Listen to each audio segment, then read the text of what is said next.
Okay. Hey there. Today I'm gonna go over real quick a project I've been working on.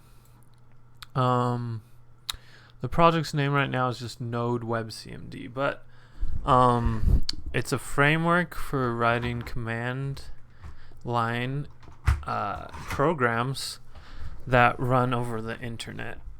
Okay, so let's check it out. Projects Node WebCMD. Okay, so we got some basic files in here. Let's open up our main file. Let's change the color.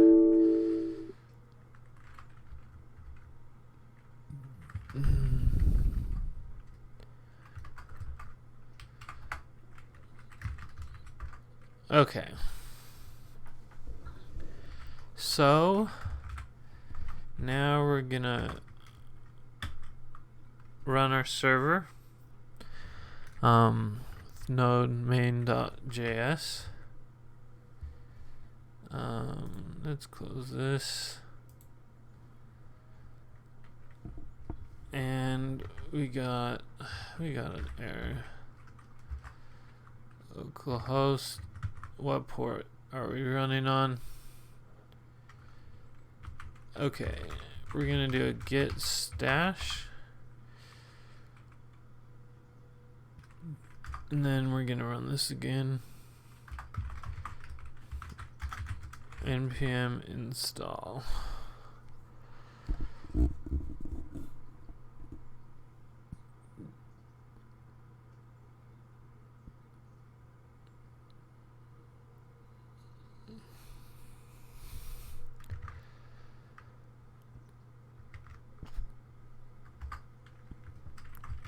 Okay.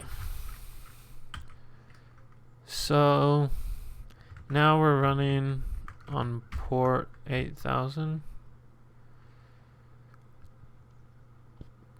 Okay, so as you can see here, there's a basic command line interface. There's a prompt here.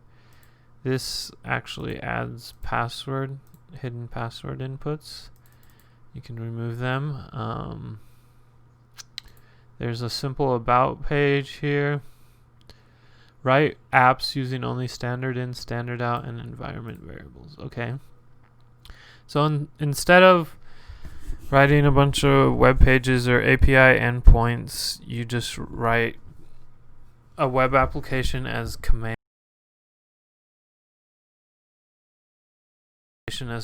line commands. So let's type in help. So the help command lists some of these apps that are available. Guess, which is a number guessing game. Hanoi. The Tower of Hanoi is a famous game. Cookiejar, which is my special digital token exchange system. It's sort of like a currency. Okay, then these are some of the commands we have here.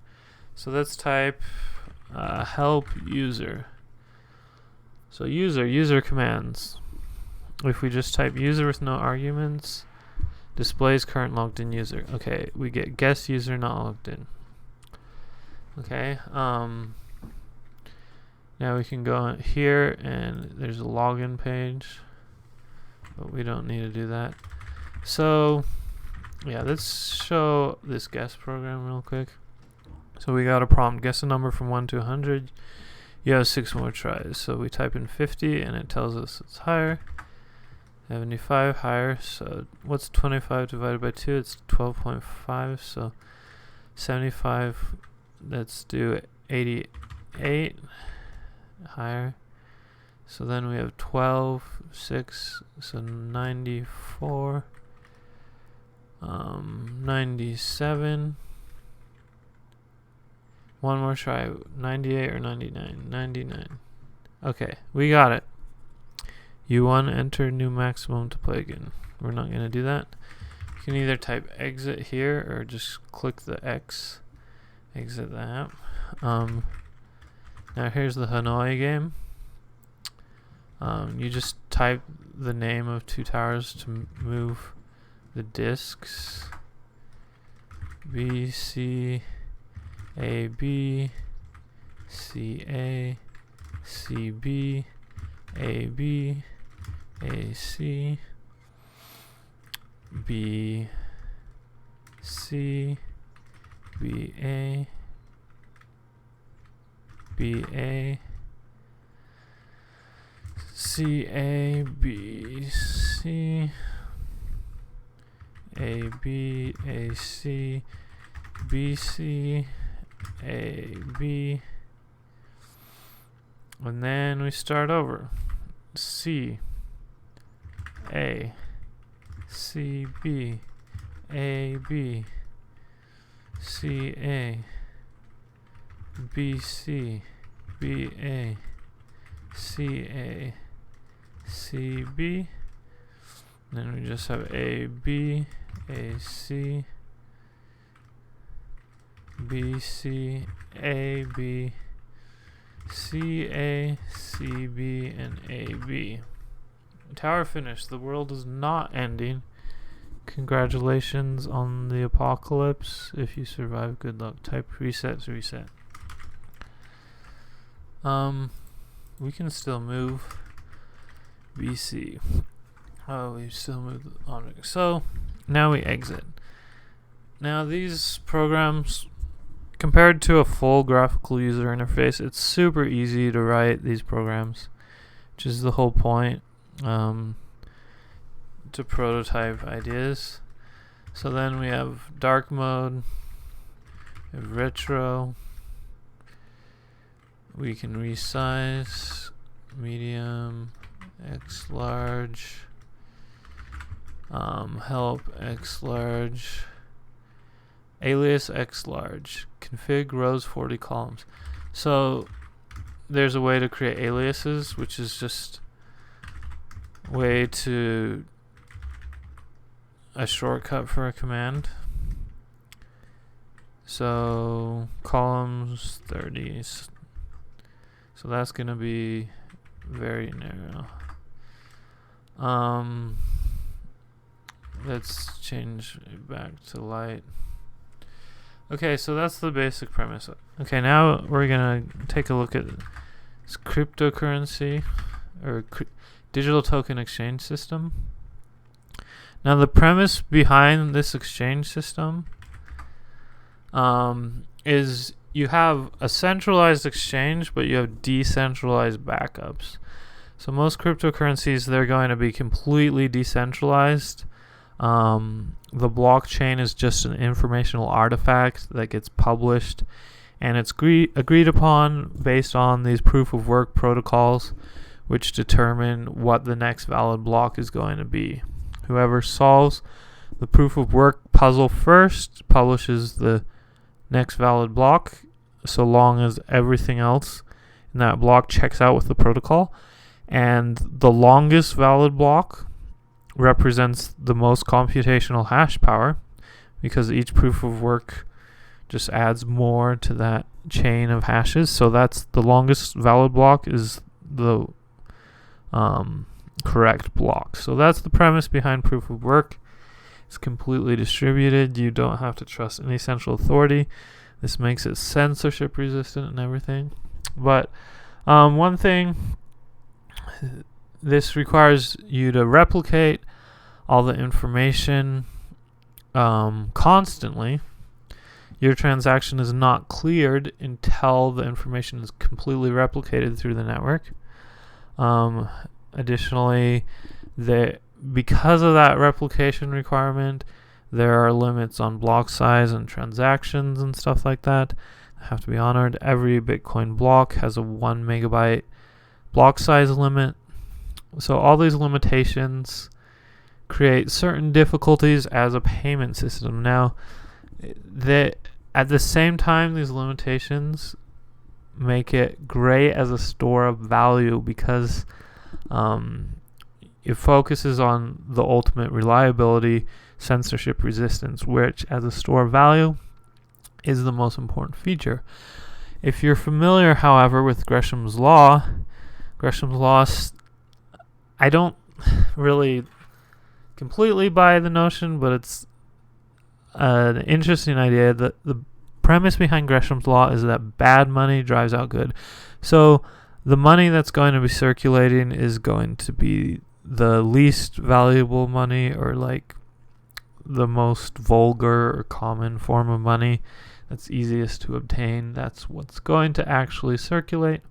I think that depends on a variety of factors, both what customers want to spend and what merchants want to use. So you have some type of negotiation constantly going on between customers and users. This is how you get the whole credit card cashback situation that I think is fucking ridiculous, but it's neither here nor there. Anyway, so Bitcoin is great as a store of value. As a payment system, there are a lot of hurdles and challenges.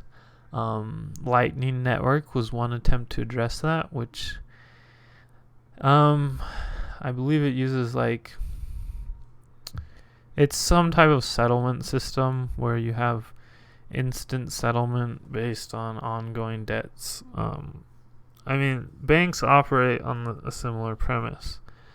They have contracts and debts with each other that they use to manage the payment system. So the Lightning Network is just a cryptographic version of that. Now, all of these are still going to be dealing with the problem of a distributed network, the challenge, but you also get the benefit in terms of resiliency. Okay, now this digital token exchange system I've been designing, instead of having a decentralized service, we are only offering decentralized backups.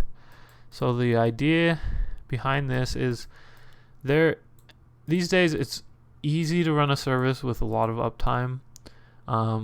The focus of this service is not going to be store value, but rather means of payment, so clearing payments and such. So what the decentralized backups allow you to do is it allows another service provider to take over if this one fails. So you do still get a degree of censorship resistance and resilience, but it requires the community to be able to keep replacing that service provider. Now, historically, we have seen services such as the Pirate Bay have a lot of uptime, even in the face of attempts to take them down and censor them. So it is possible to have a reliable service, even a centralized one, for a good amount of time with that's able to resist censorship and provide a utility. So that's the expectation here, is that you would use a centralized service, but we would make it as auditable as possible through the backup information. You can make sure your information is accurate, and it allows you to replace it, and so the service has a degree of resiliency or redundancy. Okay, so right now there's a few basic actions. So we have this info action. Let's look at that. Info. Cookiejar is a minimalist currency exchange server. It relies on a trusted centralized service provider with the benefit of decentralized and anonymized backups. So when your accounts are backed up, they are anonymized. The balances of one type of currency aren't associated, can't be correlated to anything else. This allows the service provider to be replaced in case of failure without losing transactions or account balances since the last backup. So there is potential for things to be lost between backups. So if you want to have a payment clearance that's reliable even in that case, then you have to wait for the next backup. But ideally that shouldn't be necessary. Ideally the community should be able to find a service provider that is able to provide the most reliable service, and over time people will move to that service provider. If this Trusted service provider proves unreliable. The community may choose a new service provider, in which case users will have to claim their backed up accounts on the new service. Backups anonymize data using hashes for privacy. Every balance per currency type and user is identified as a distinct record with a unique hash, which cannot be linked to other records except by the new service provider after the user claims their accounts. Okay, let's pull back up help. Okay, so then a service provider is going to have a site ID. This backup command, I don't think it's implemented yet.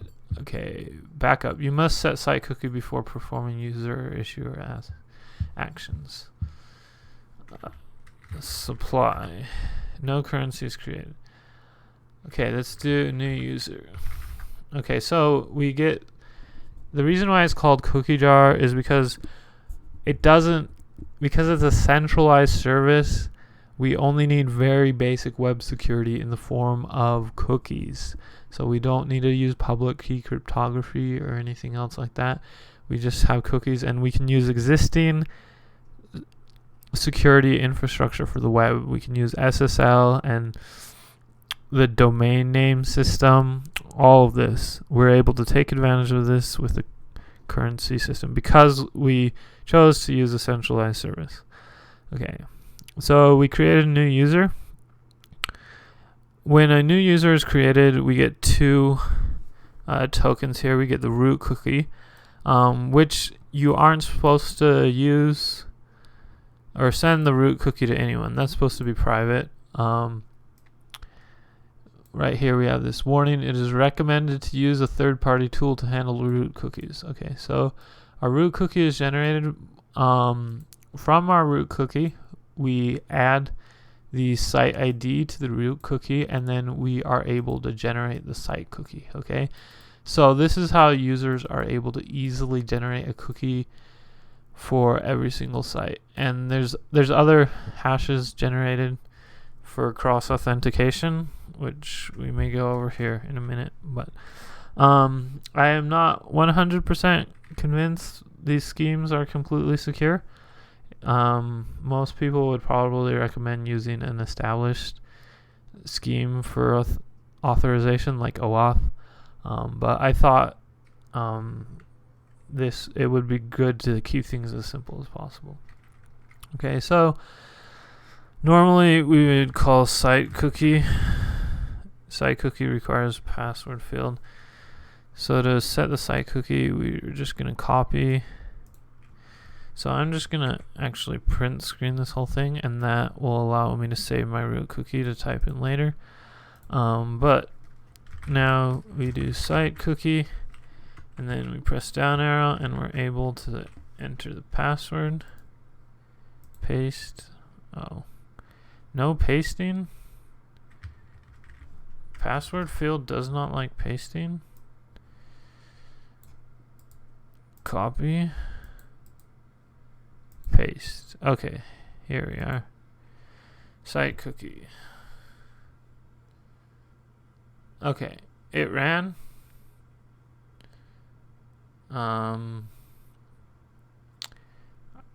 There's no indication if that worked, but okay, now issuer actions. We can do create gold 100,000. This server only allows admins to create new currencies. Gosh darn it. Okay, that's something I enabled. Anyway, let's get this working real quick. Edit app, Cookiejar, currency require admin. Change this to false. There's an admin's password file you store on the file system. It's sort of weird how it's currently set up. Anyway, Cookiejar, info, clear help, create gold, 100,000 gold. Currency gold created with 100,000 units. You are the issuing authority. Create gold 5. Currency gold already exists. Try issue command. Issue gold 5. You issued 5 units of currency gold. Balance of gold. Let's see if this supply command works. Supply gold. This is the supply of gold. You are the issuer. Okay, now let's open up a incognito window. And it's AJ new user. Store the root cookie. It's anyway. Okay, CJ new user. Store the root cookie. So we take screenshot real quick. Okay, we have the root cookie slide. Create gold 100. Currency gold already exists. Try issue command. Issue gold 10. You are not the issuing authority for gold. Okay. So once the currency is created, only that site cookie user has the authority to issue that currency. But what we can do is we can do send gold 100. Check S15 blah blah blah created for 100 units of gold. Balance of gold remaining. Copy. Then we do accept. Then we add the check ID. Accepted check blah blah blah for 100 units gold. Balance of gold. And then we can do account. We have, then over here we can do account. Create silver 99. Supply gold 100,000 5 units. Silver 99 units. Issuer. We can do lock gold. And then if we go back to issue gold 5, gold is locked, cannot issue more. Okay. So let's, oh dang. I added a bunch of password fields. Okay, let's type supply unknown action supply. Okay, so we have our gold currency, our silver currency. Sweet.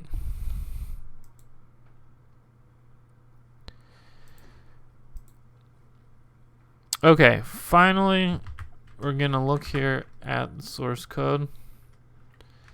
Let's start with one of our apps. Well, let's start in main. Main.js. Well, start in views. About page, user page. Okay, some style stuff. So this is basically this form you see here. Exit.